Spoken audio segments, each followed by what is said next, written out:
Okay, are you all able to hear me? Shall I start the class? Please raise your hands if you are able to hear me. Okay, there was some technical issues in the at 11. I think when I had scheduled the meeting, I had not noticed some other ID. Automatically, it has come. So sorry for that. Yeah. So shall I start the class? Shall I start the class? Right. Okay. So, today's topic is about the acid-base balance. Okay. So, um, first thing we all have to understand is that mm, what do you understand by this so-called acid-base balance? So, in our body, we have acids being produced, leading to hydrogen ion being added in the free form, and we also have some bases, and the balance between these two is ultimately going to determine the pH of the body. Now, the pH of the body fluids, the extracellular fluid is around 7.4, and the variation is very less. Anything in this group? People are still raising their hand. Anything in this group? The first group, you are able to hear me? You're able to hear me? Anything? You can, Bharati, you can unmute yourself and tell me. Anything?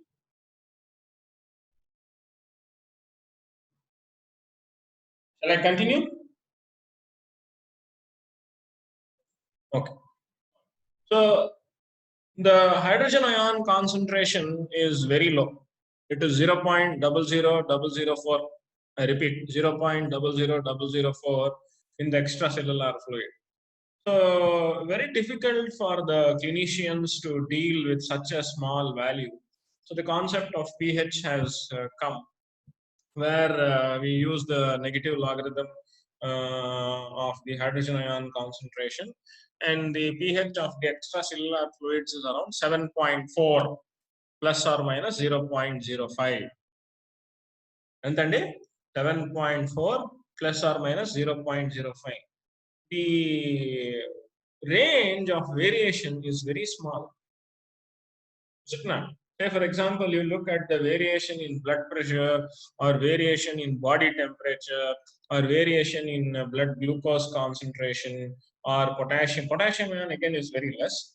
Sodium ion concentration, we have a little more wide variation. But when it comes to the pH, the variation is very less. Okay, the range, I mean to say, 7.4 plus or minus 0.05. అంటే 7.35 to 7.45, very narrow range. Now, why should the pH of the body fluids be maintained in this narrow range? The reason that the pH of the body fluid should be maintained in this narrow range is that all cells, if they have to live, some metabolic processes must happen in the cells. And for metabolic processes to happen in the cell, enzymatic activity must be there. And we all know that for optimal enzymatic function, a particular temperature and a particular pH is needed. So if the pH is not there at the optimal level, the enzymatic activity is not going to take place properly. And that is going to ultimately hit on the metabolic processes, cell survival, and in fact, sometimes it may cause cell death or death of the person. So, for example, in a patient with uncontrolled diabetes mellitus, where the acid-base balance is not able to take care of this, maintain the pH in that narrow range, and in uncontrolled diabetes mellitus, the pH can decrease, reducing to ketoacidosis, and then patient can die.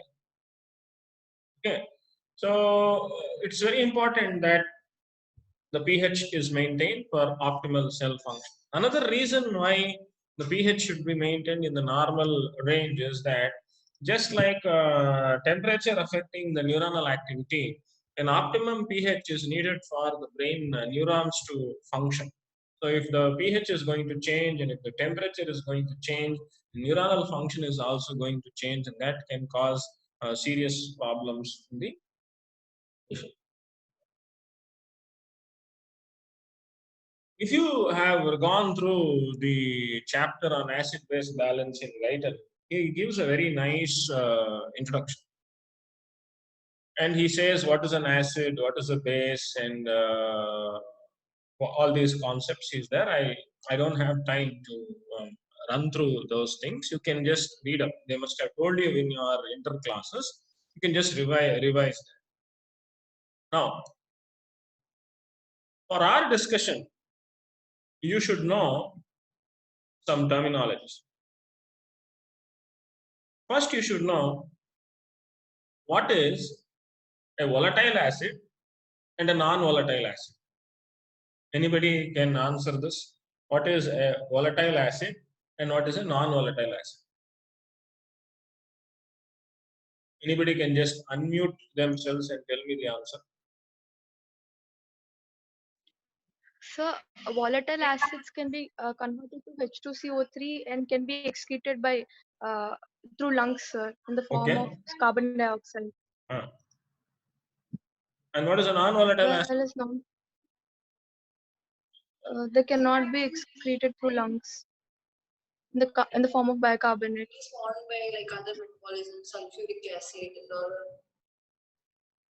Okay. Vaishnavi, I think what you told is correct. Even here, Nikita has given some answer. The volatile acid is one which can be excreted out by the lungs in the form of carbon dioxide. Highly volatile, unstable, and in the gaseous form, it can be excreted out.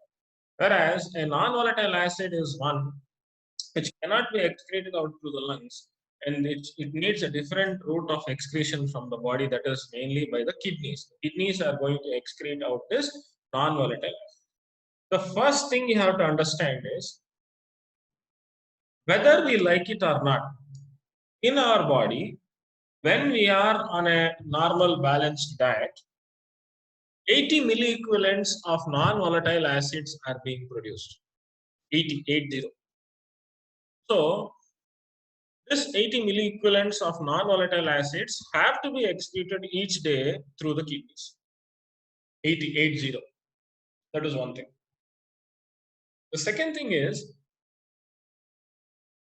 just like you have, say, in any security system, you will have different layers of security. You will have the outer perimeter, then the middle security, then the innermost security. Any king or anybody will have some layers of security. Something similar is there in maintenance of acid-base balance. You have layers of systems which are helping to maintain in the acid-base balance. So what are those layers of systems? You have three systems. These systems are there which help in maintenance of acid-base balance. So the first system is blood buffer systems or just buffer systems. Mainly they are there in the extracellular fluid. So these buffer systems, they will tie up acids if the pH is decreasing, if there is acidosis due to any condition, they will tie up the acid and not allow the pH to fluctuate. Or they will release acid if there is alkalosis, release hydrogen ions I repeat, the blood buffer systems will tie up hydrogen ions if there is acidosis, and they will release hydrogen ions if there is alkalosis, and they will not allow the pH to fluctuate. This is the first thing. The second is the lungs. The lungs also are the second line of defense against any acid-base imbalances.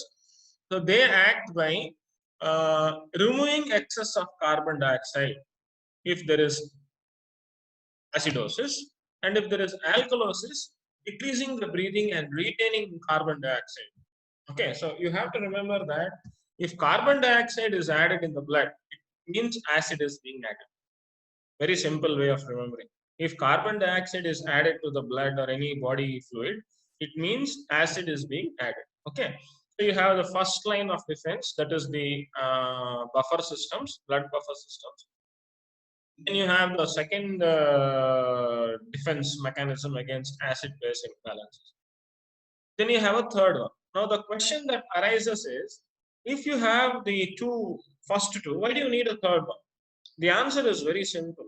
The first two are offering only temporary solutions to acid-base imbalances. Any long-term solution to acid-base imbalances is provided by the kidneys. Okay, so long-term solution to acid-base imbalances is being provided by the kidneys. Now, before we talk about the role of kidneys in maintenance of acid-base balance, because we told that there are two before the kidneys is coming. Kidneys will respond slowly, but they offer more long-term solutions to acid-base imbalances. So before I talk about the role of kidneys in maintenance of acid-base imbalance, what you should understand is, what are those buffer systems? So in the blood, you have the bicarbonate buffer system. The bicarbonate buffer system is a very important buffer system in the extracellular fluids. Then you also have in the intracellular fluid phosphate system, which is a very important buffer system in the intracellular fluid. Then you have proteins, intracellular proteins, extracellular proteins, mainly the plasma proteins. Intracellular protein, which plays a very important role in acid base balance is, and acting as a buffer is, anybody can complete that? Hemoglobin.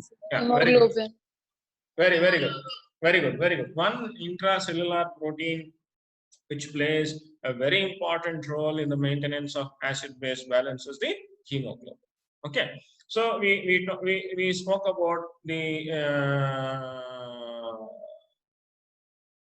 buffer systems, right? So you have the bicarbonate buffer system extracellularly. You have proteins extracellularly, mainly intracellular also. Then you have the phosphate buffer system, which is a very important buffer system in the intracellular fluid. Where else is the phosphate system playing an important role as a buffer? Tubular fluid in nephrons. In the tubular fluid. Very good. In the tubular fluid also, the phosphate system is a very important buffer system. So we'll talk about that when I teach you about the role of kidneys. Then coming to the lungs. In the lungs, what is the role of the lungs in maintenance of acid-base balance? So I already told you.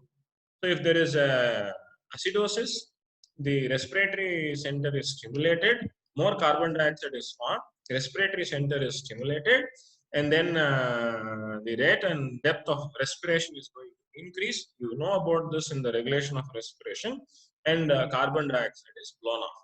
If there is alkalosis, less of carbon dioxide is there, less stimulation of the respiratory center, rate and depth of respiration is going to decrease, carbon dioxide is going to be retained in the body, and you are going to have the correction by adding carbon dioxide.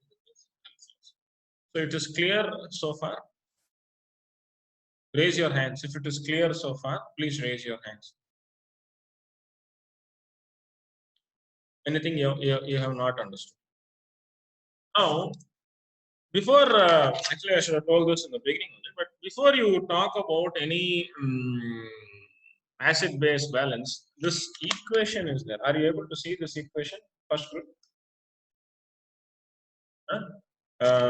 pH is equal to pK plus log of bicarbonate ions divided by 0.03 into partial pressure of carbon dioxide. This group, please take it down quickly. Please write this equation quickly. I'll come to this group.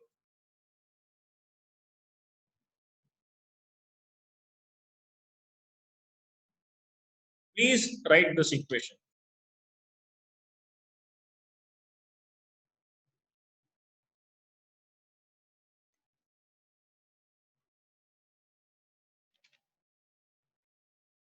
Sorry, there's a mistake here. pH is equal to pK.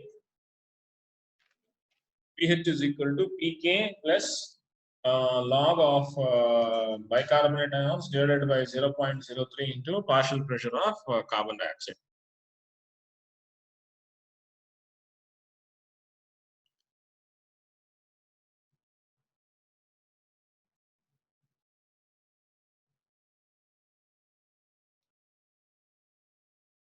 And I'll write this equation again. pH is equal to 6.1 divided by.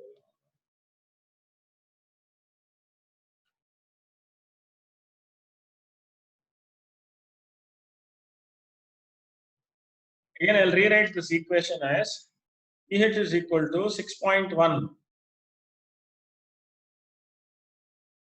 6.1. Reverse loss ఇది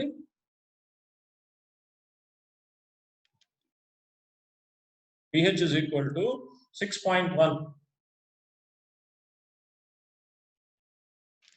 6.1 plus log of bicarbonate divided by 0.03 into partial pressure of carbon dioxide. What is this equation called as?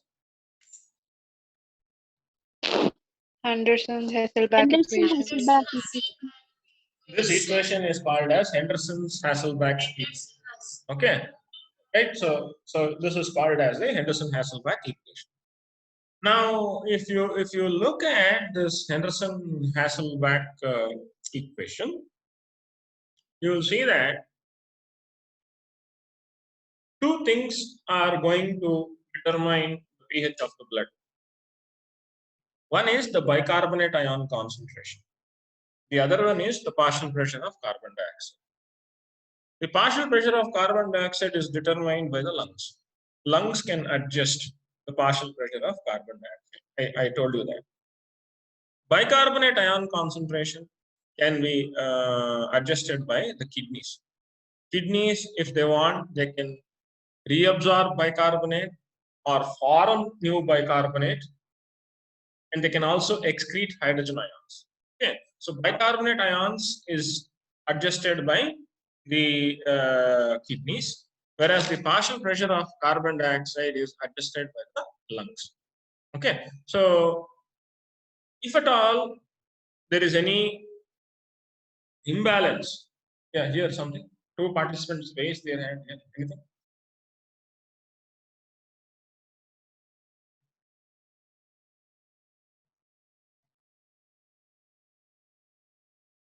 Can I carry on? Yeah, Renuka, tell me anything. No, sir. No, sir. Okay, so the two organs are going to ultimately determine the pH of the body. Okay, buffers are there, but mainly it is these two organs. One is kidneys, we are adjusting the bicarbonate. It can also adjust the H plus, but I'll tell about that later.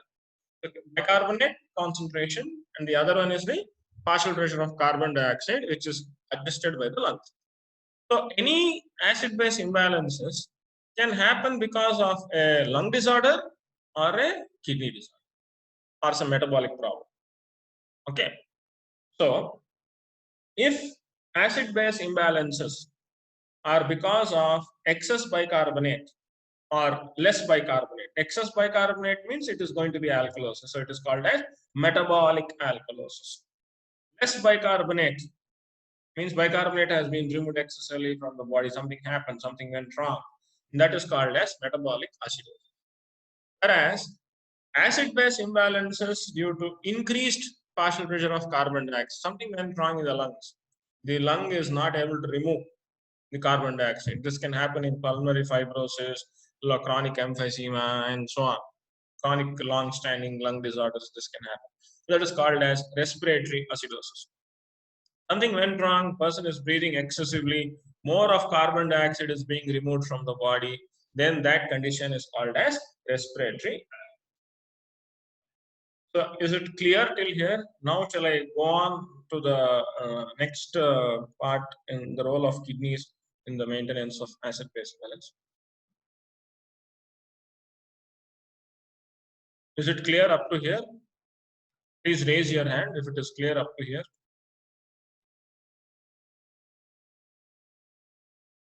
Okay.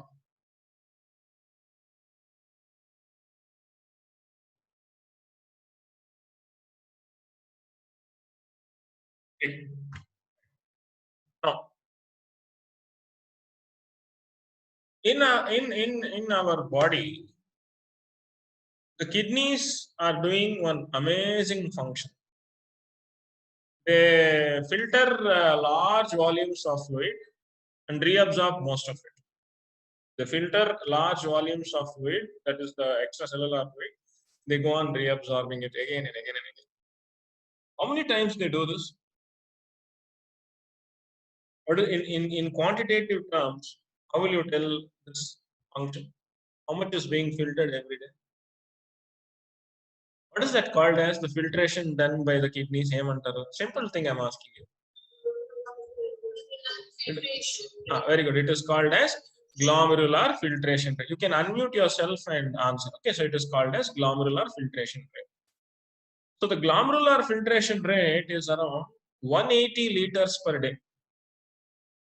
180 liters per day is the glomerular filtration rate. And if you look at it in different ways, 180 by around 3.5 liters, which is the plasma. So roughly 60 times the plasma is being filtered, reabsorbed, filtered, reabsorbed, filtered, reabsorbed. Why kidneys is doing that? It can do it once a day. No? Once a day, it can just filter everything and reabsorb and then go to sleep. Why every minute it is filtering, reabsorbing, filtering, reabsorbing? Why filter? Then why reabsorb? What is the purpose behind this? Doing GFR, so filtering so many times and then reabsorb, filtering and reabsorb. और कोई काम नहीं है क्या? क्यों? Why? ये पनलेदा ఎందుకు చేస్తాంది ఇలా? Any ideas on this? Have you looked at it from any? To maintain electrolyte concentration of that. Maintain Electrolyte concentration. Okay. Can you be a little more specific and add some more prefixes before that maintaining electrolyte concentration? Yeah. Every minute the metabolites are added, metabolic wastes are added to the plasma cell.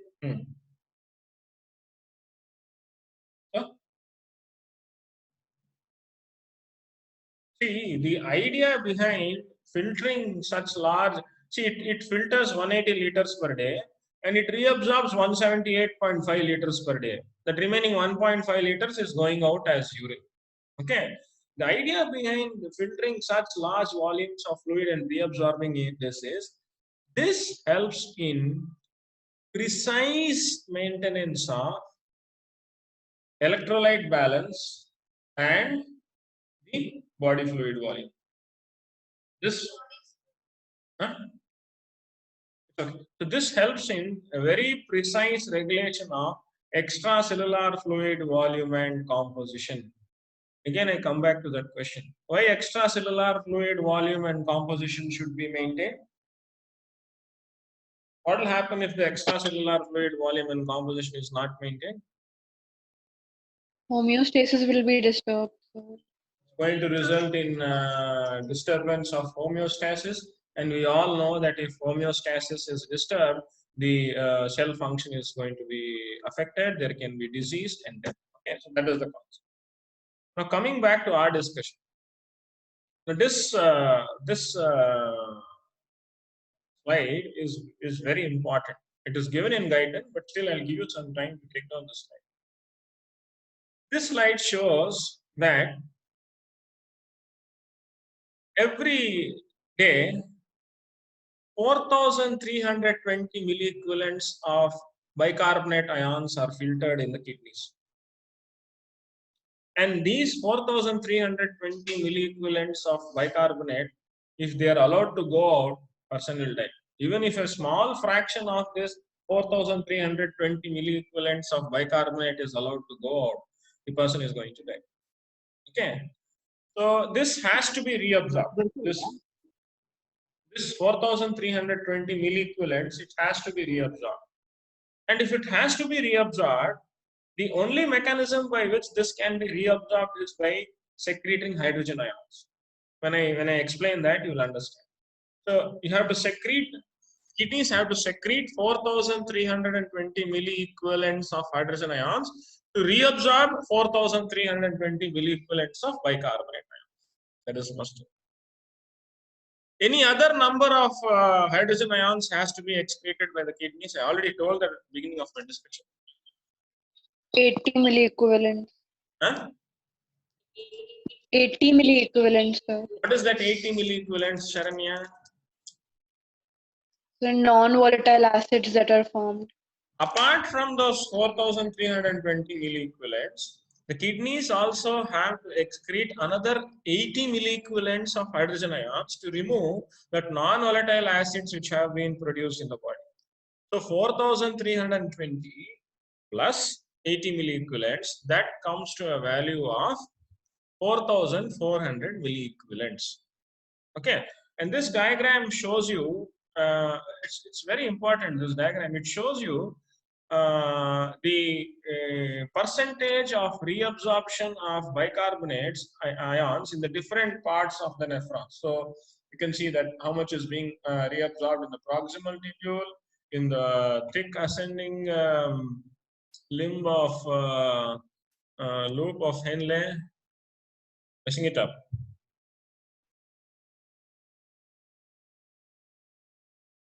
Okay, shall I start? Raise your hands if you're able to hear me. Okay, there is a general announcement. Batch 1, anything goes wrong, immediately log on with the ID, same password to batch 2. There are only 40 here, 57, you can accommodate. Batch 2, any problem with the connection in between, immediately log on with the ID here, 40 can be accommodated. Okay, right? Understood? Okay, so I was telling you about what is pH, what is the hydrogen ion concentration, why we express it as pH, what is the role of the buffer systems, what is the role of the kidney. And I started off with one equation called as the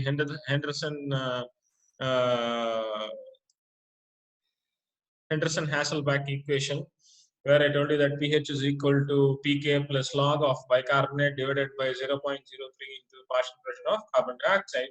And I also, we changed it as pH is equal to 6.1 plus log of bicarbonate divided by 0.03 into PCO2. So we saw that two factors are going to determine the pH. One is the bicarbonate ion concentration, other is the partial pressure of carbon dioxide. Bicarbonate is maintained by kidneys, regulated by kidneys, and partial pressure of carbon dioxide is regulated by the lungs. Okay. So if at all you want to know the pH of any person, any patient, you should find out his bicarbonate ion concentration. You should measure and find out in the extracellular fluid. You should be able to find out his partial pressure of carbon dioxide, and by using that equation, you can find out his. Yeah. There may be more sophisticated methods now, but that is what is usually being done. Now, I told you that every day kidneys are filtering 4,320 milliequivalents of bicarbonate ions. For this to be reabsorbed, equal amount of hydrogen ions has to be secreted into the renal tubules. Only then they can be reabsorbed. In addition, kidneys also have to excrete an 80 milliequivalents of hydrogen ions. So total 4,400 milliequivalents of hydrogen ions have to be secreted by the kidney. Now, how does kidney maintain acid-base balance? What is the role of kidneys in the maintenance of acid-base balance? This is a very, very, very frequently asked short one, Viva question. 10 marks, 15 marks. It is now it is 15 marks for you. The kidneys offer solutions to acid-base balance by operation of three mechanisms. One or more of these combination of these three mechanisms it will use. Okay. So what are those three mechanisms which are there in the kidneys? The first one is kidneys maintain acid-base balance by secreting and excretion of hydrogen ions. So by excretion of hydrogen ions, where you're removing acid from the body, kidneys can offer or help in the play a role in the maintenance of acid-base balance. The second mechanism by which the kidneys will maintain acid-base balance is by reabsorption of bicarbonate ions. So by reabsorbing the filtered bicarbonate and variations in the rate of reabsorption of this filtered bicarbonate, the kidneys can offer solutions to acid-base balance. And the third mechanism is by the formation of new bicarbonate ions. So these three, secretion or excretion of hydrogen ions, reabsorption of bicarbonate ions, and formation of new bicarbonate ions. These three processes, combination of these three processes, the kidney is playing a role in the maintenance of acid-base. Say for example, if there is acidosis, kidneys will start excreting and secreting and excreting more hydrogen ions. It will reabsorb more bicarbonate ions. All the filtered bicarbonate ions it is going to reabsorb. And it is also going to form new bicarbonate ions.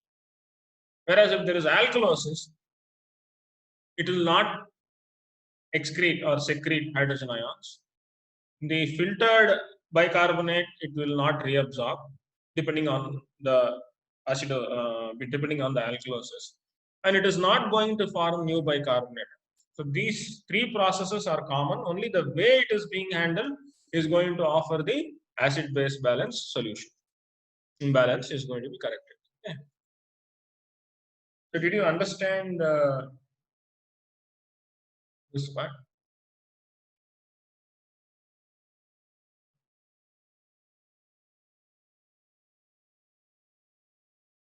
Okay. Now you quickly take down this diagram. Then I'll explain. Quickly take down this diagram. This process of hydrogen ion secretion and reabsorption of bicarbonate ions is happening in the proximal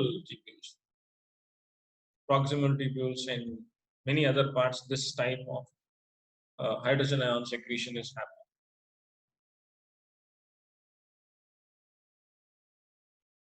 Be very careful when you're drawing the diagram. Please mark very clearly the tubular lumen and the interstitial fluid. Okay, so that is very important.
Please raise your hands if you have finished.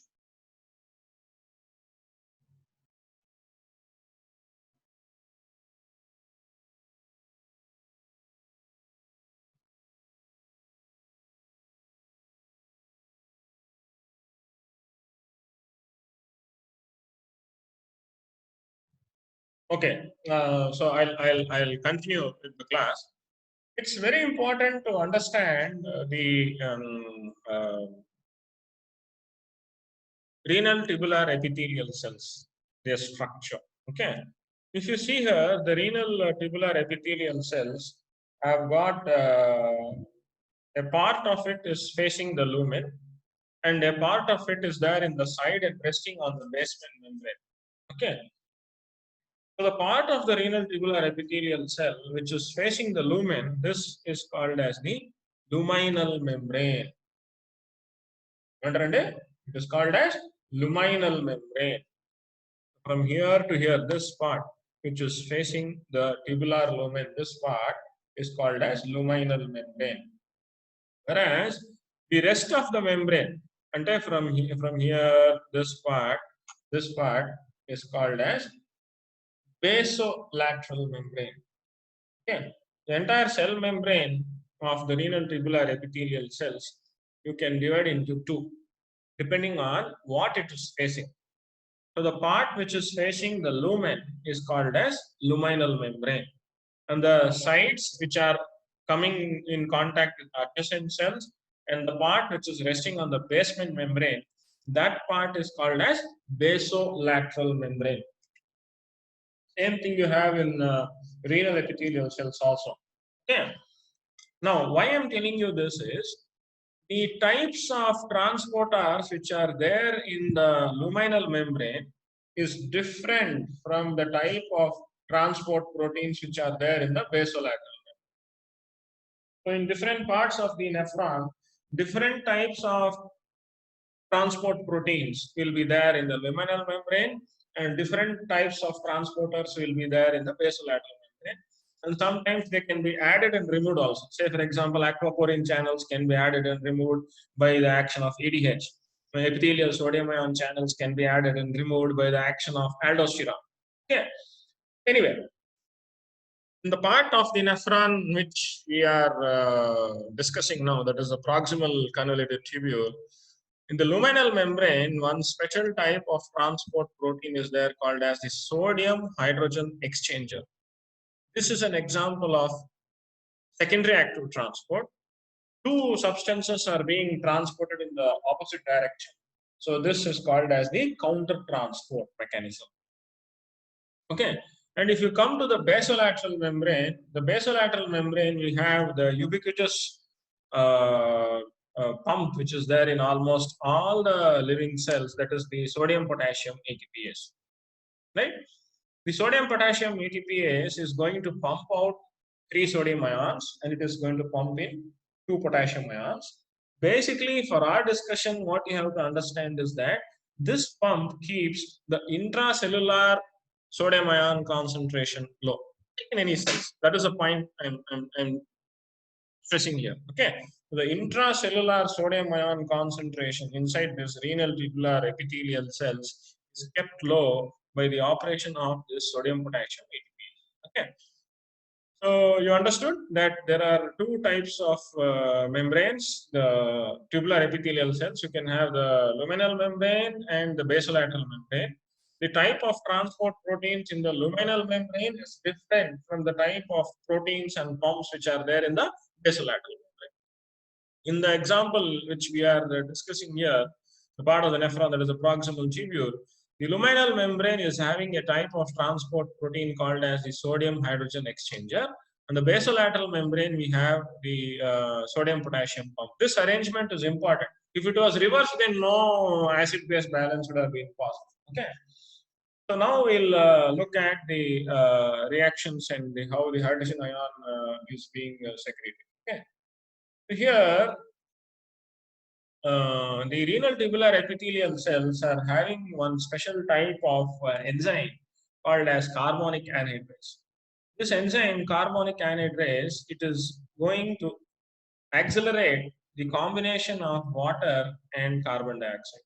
Water and carbon dioxide spontaneously they're reacting everywhere in nature, but that is a very slow process.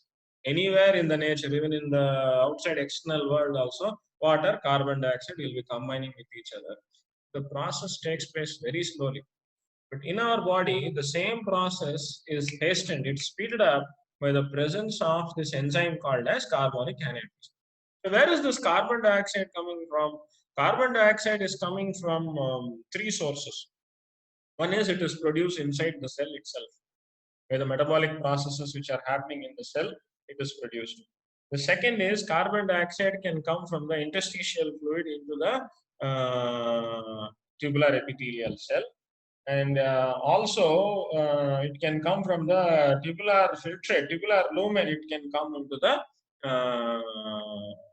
into the tubular epithelial cell. So three sources, either from within the cell or from both sides, either from the interstitial fluid or from the tubular.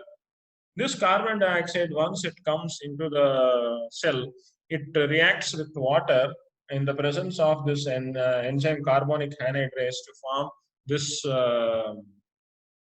compound called as carbonic acid, H2CO3. This reaction we have seen in respiratory system in the transport of carbon dioxide, that Hamburger's phenomenon or chloride shift. We have also seen this reaction in the chemical regulation of respiration, where carbon dioxide will cross the blood-brain barrier and come to the central chemoreceptor. Same thing. Okay. The carbonic acid is an unstable compound. Immediately it will dissociate into bicarbonate ions and H plus ions. Okay, so the H plus ions which is formed, it is pumped out by that sodium hydrogen exchange. Sodium has a tendency to come in because intracellular sodium is low. From the tubular lumen, when sodium comes in, it is pumped out by the H plus ions. And the intracellular sodium is again pumped out from the basolateral side by the sodium potassium medium. Now, what you have to realize is that once this happens, bicarbonate ions are diffusing. Intracellular bicarbonate ion concentration increases, and the bicarbonate ion will cross the basolateral membrane and reabsorb. And the hydrogen ion, which is entering into the tubular lumen, this hydrogen ion combining with the filtered bicarbonate, and it will form carbonic acid here. And there the reaction is going as carbon dioxide plus water. It is going in the reverse direction, and then the carbon dioxide will enter into the tubular cell.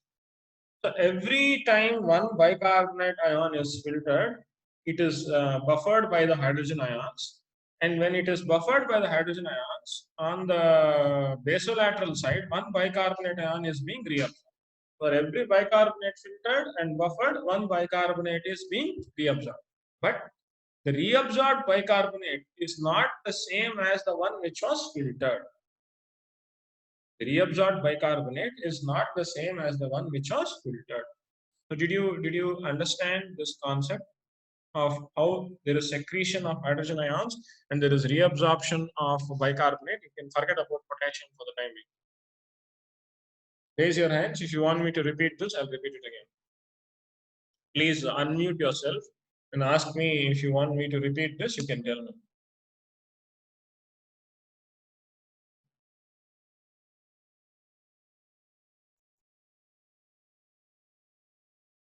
You want me to repeat or what is it?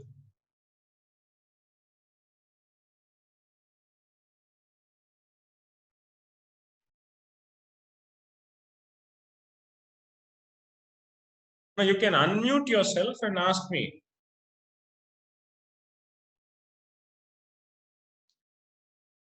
Yamini, you want me to repeat or what is it?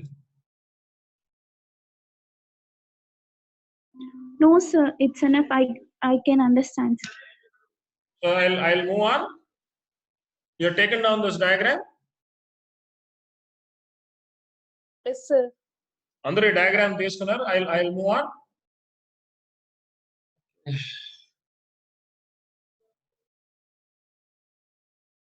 Okay.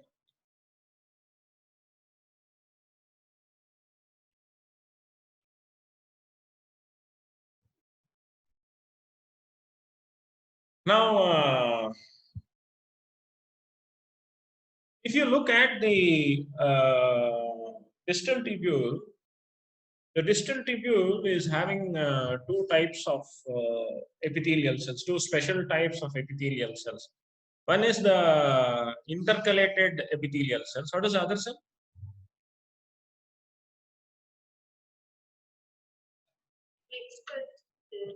Huh? Principal cell. So, what is the role of that principal cell? Drop potassium. Uh-huh. Principal cells are the site of action of which hormone? Antidiuretic. Antidiuretic or aldosterone? Okay, you just go back and look up about the principal cells. Anyway, in the distal tubule, we see one special type of cell called as the intercalated cell. This intercalated cell is having an ability to secrete hydrogen ions against the concentration gradient, and the maximum adjustments of the acid base balance happens at this part. Even though the actual quantity being secreted is less, any final adjustment of the acid base balance happens at this part. Okay, major adjustment of the acid base balance by the kidneys is done by the principal cell. Same reaction. Only thing is that you have to look at the luminal membrane and the basolateral.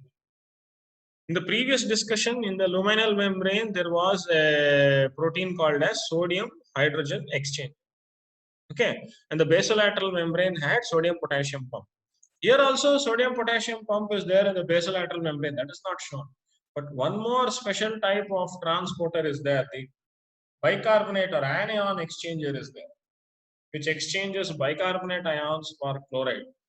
The same thing which was there in the RBC membrane. Okay, and then on the luminal membrane, you have one special type of pump called as the H plus ATPase, the proton pump, which is there in the parietal cell. Something similar is here.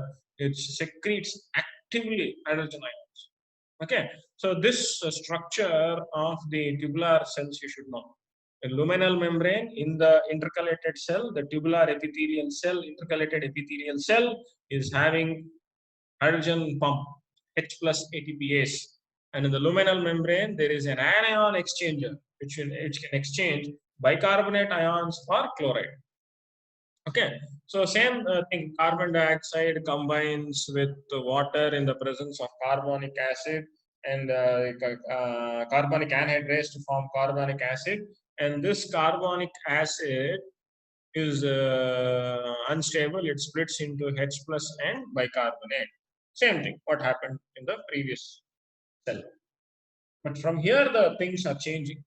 The H plus inside is pumped out by the H plus ATPase. And when it is pumped out, it is accompanied by the chloride ions.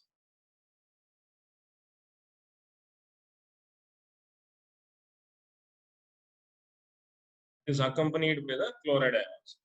And the bicarbonate which is formed from the basolateral membrane, it is removed into the interstitial fluid, it is moved, and when it is going out, to maintain the electrical neutrality, chloride is coming in by that exchange. Okay, and you should also note that at this part of the nephron, that is at the level of the intercalated cells, for every hydrogen ion which is being secreted, one new bicarbonate ion is being formed and it is reabsorbed. Okay, so please take down this diagram. This is a very important step in the kidneys for the maintenance of acid-base balance.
If you're finished with this diagram, please raise your hand. I'll move on to the next part where the urinary buffer systems is there.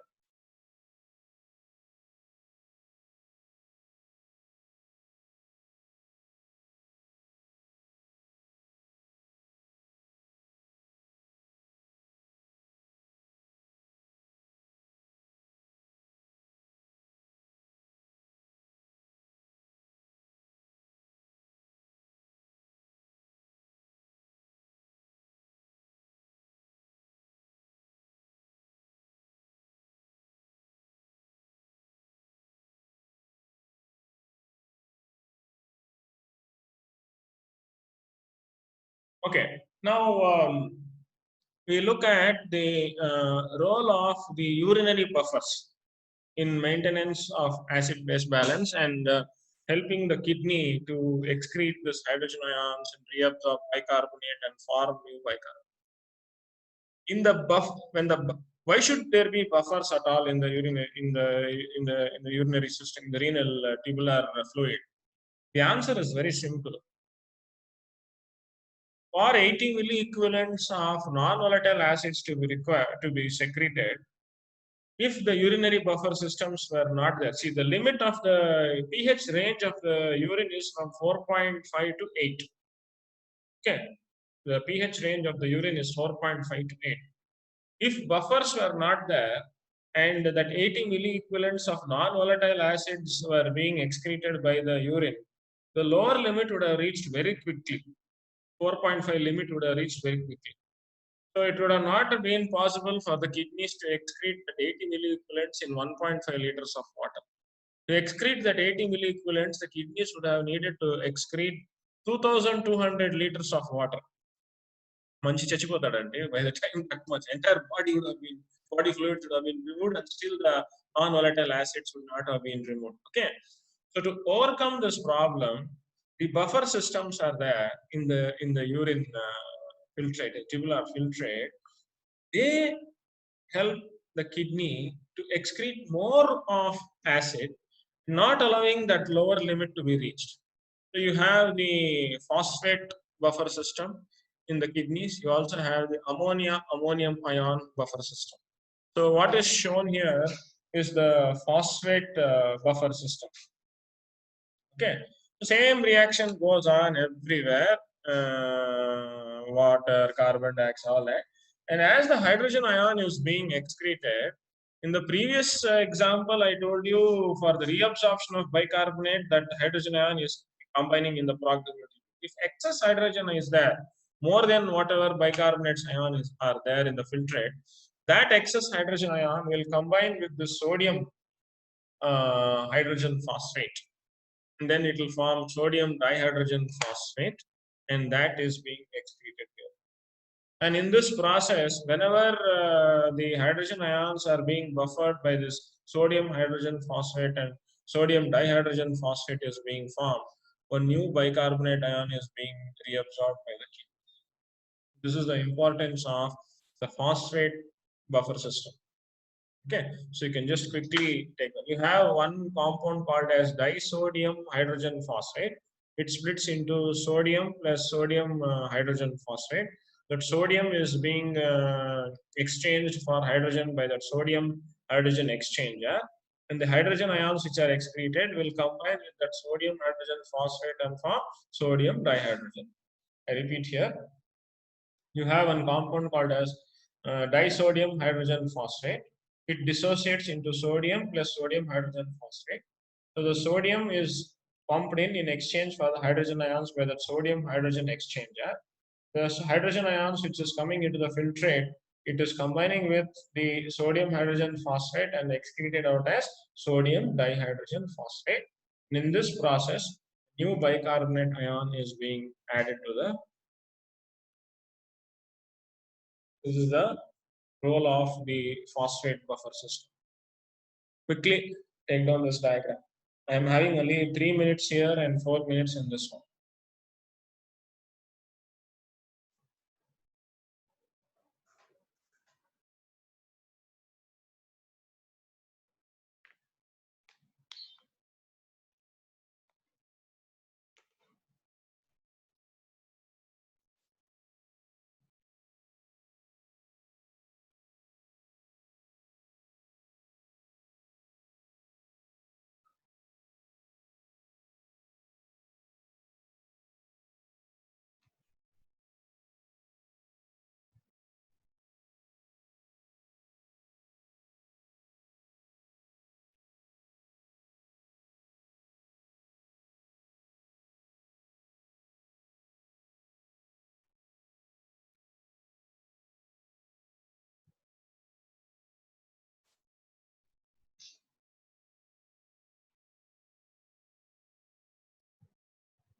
In this batch, somebody is coming on to the slides and drawing something. Please stop that.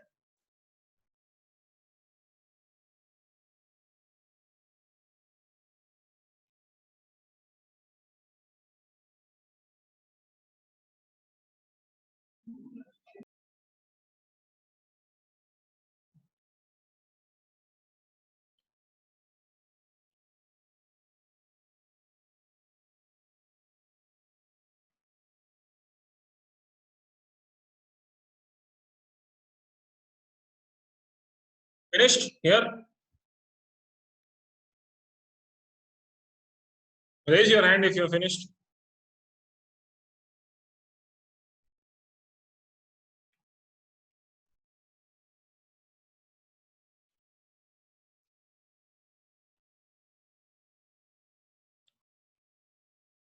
So this shows you the ammonia-ammonium ion buffer system.